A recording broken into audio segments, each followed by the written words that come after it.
So the we can get into more of the, hey, this is the ending, this is how it happened, all that if we need to. But ultimately, I think unless somebody can disagree, you get to the end and like I've heard so many people hype this up, like, hey, you got to play this, you got to check it out, and the cheap price point. That's like, hey, that's that's very tempting. Everybody's talking about it. I can easily jump in, get in on the conversation, and I did. And this is going to sound like I didn't like it. I enjoyed the game, love the loop. Anytime you have, do the thing, gain the ability to do the thing even better. Like, I love that loop. But ultimately, I feel like the point of this game is that there is no point to this game. I mean, you're waiting for that moment of, oh, that's why. And you get to the very end, and you're like, oh, there was nothing. It was, I mean, yes, something ultimately happens, you find out it was all a ruse or whatever, but it's the equivalent of an anti-joke, in my opinion. This game is if you turned, why did the chicken cross the road into a game? And that sounds like I don't like it. I love that fact. Just the fact that it's like, the punchline is that there's no punchline. It makes you think about it. It's just this big dumb paradox. It's being entirely simplistic without any deeper meaning other than that literal act of digging a hole. But as a result, it becomes a big dumb profound piece of art where you're just constantly digging for more than what's literally there, just to find out that it really was just a big dumb game with no point. Which in turn says something on a metaphorical level. It's just this constant, you talk about loops. You can get in a loop of, hey, does this game actually mean anything at all? And then it's like, no, it's this super deep. Nope. It's just there's no answer, I think. Well, but again, I love that. I wouldn't disagree with that read. I think that if we're discussing authorial intent, again, I don't think they were assigning any sort of deep, super profound thing. But what's really interesting is either through our own sort of like foolishness and I do think like there's something, actually, there are a few interesting ideas that we can kind of tease out of the gameplay loop and everything else. When you talk about the ending, you can talk about, Mark, one of the things I was actually thinking about when I was playing this is we've had conversations about like doing sort of like everyday mediocre tedious tasks. Like, why is a game like your favorite game, Stardew Valley, is built on the principle of like managing a farm, which is like the most tedious. Like, if you're like, hey, do you want to manage a farm? Do you want to like run a farm? I'm like, no. In real life, no, not at all.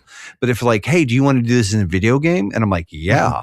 And it's because what it does is it almost sort of restores that kind of that Edenic relationship with work, where it's like you labor, the feedback loop is pretty instantaneous. Like, it's satisfying right from the get-go. And this game sort of taps into that, right? And so maybe you can you can read into it like, hey, you get to the bottom and, you're already listening, so you guys know, but you get to the bottom and you find out it's all for nothing. There's sort of this lie. And so maybe people are reading, and I've heard somebody say like, it's a great piece about the failures of capitalism. And I was like, well, like, thank you for self-identifying. Like, you. All right, commie. Yeah, you've let me know entirely too much about your political leanings. I mean, the blue hair should have given it away. But the mole was Donald Trump the whole time. The mole was Donald Trump clearly. The whole time. But it's what were the other two moles? Were they?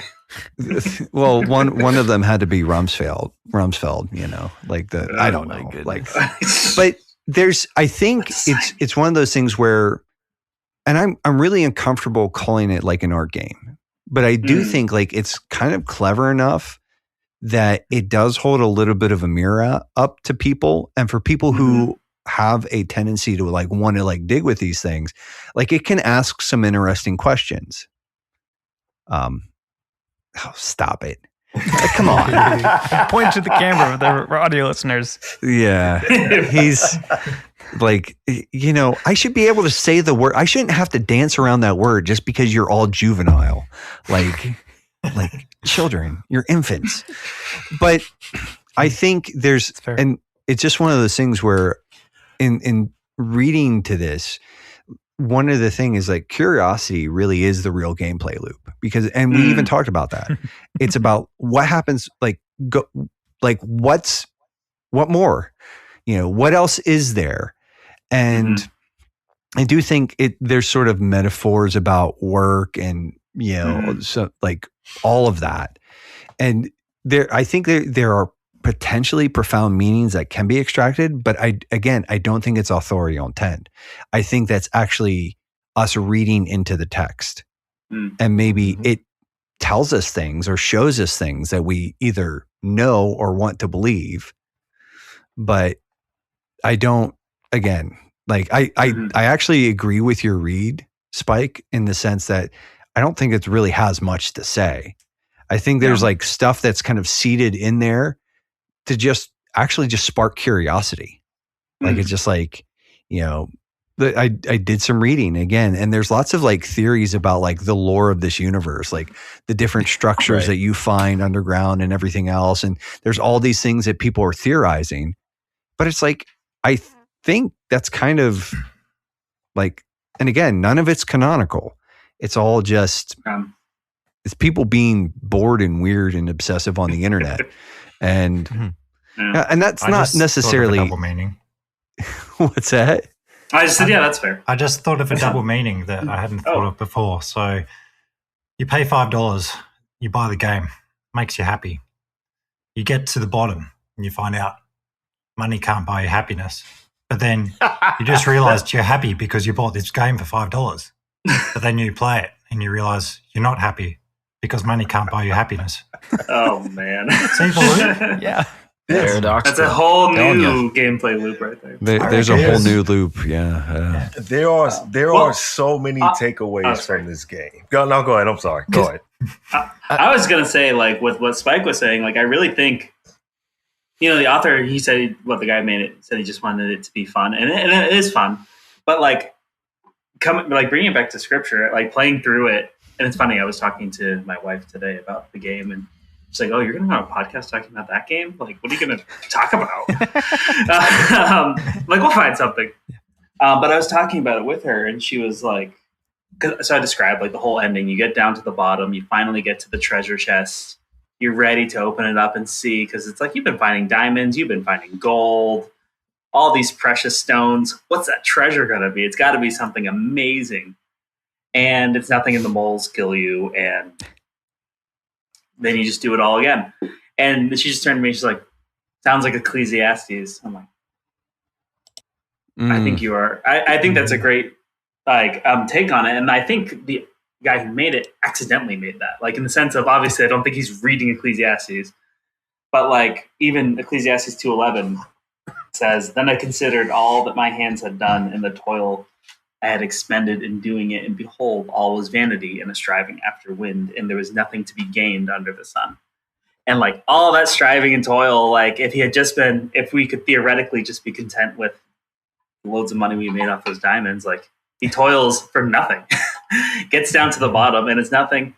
And then Ecclesiastes also talks about, generation comes and generation goes, and essentially just does the same things over and over and over. That cyclical nature of when we live just for what we can do in front of us, not before the face of God, but under the sun.